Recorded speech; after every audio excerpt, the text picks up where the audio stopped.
Hii ni Imbanasi Radio na mimi ni Salome Mlai. Pita mtandaoni. Nimepitia ukurasa wa Instagram wa Hans Raphael 14. Yes.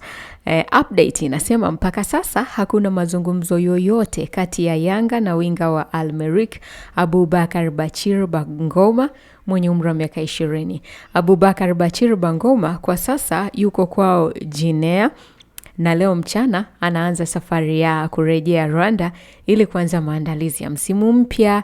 Aboubakar Bachir Bangoma amebakiza mkataba wa miaka 3 na Al-Merrikh. Okay, ngoja tupite na comment. Ngoni Baba Shop amecheka. Privaldinho amecheka kweli kweli. Salum akaja akamjibu akamwambia, "Oya, wahuni ndani ya nyumba imekaaje? Leo kazi ipo." Kaweka na emoji za kucheka. Idris naye ameendelea kucheka. Ashraf Kondo akasema, "Msimfanyie mwenzenu hivyo, mpeni taarifa za usijali bwana." Abubakar Muhammad akasema, "Safari hii Yanga imewaweza wachambuzi." Okay.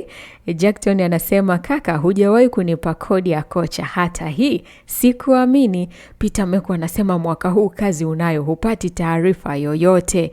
Madoso anasema, "Upo studio una chati." Mr. Solidarity anasema, "Mwaka huu kaka, pagumu. Sijazoea ukiteseka hivi." Mkwapu 2024 anasema, "Hans, tutakufuatilia."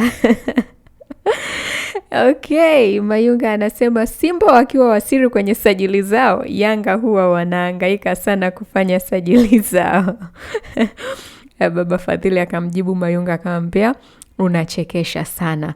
Mamilicious akamwambia, "Hebu nenda kajisaidia Jangwani kwanza maana umebanwa na haja." Mayunga akasema, "Asante sana, dawa imekuingia, umekosa kupinga hoja." Muktari anasema, "Maana kwa macho tu naona mchezaji hapa hakuna." Okay, huyu anasema, "Story unazianzishaga alafu unazimalizia mwaka huu Yanga na kunyima ugali." Steve anasema, "Jamaa linajiona Lifabrizo."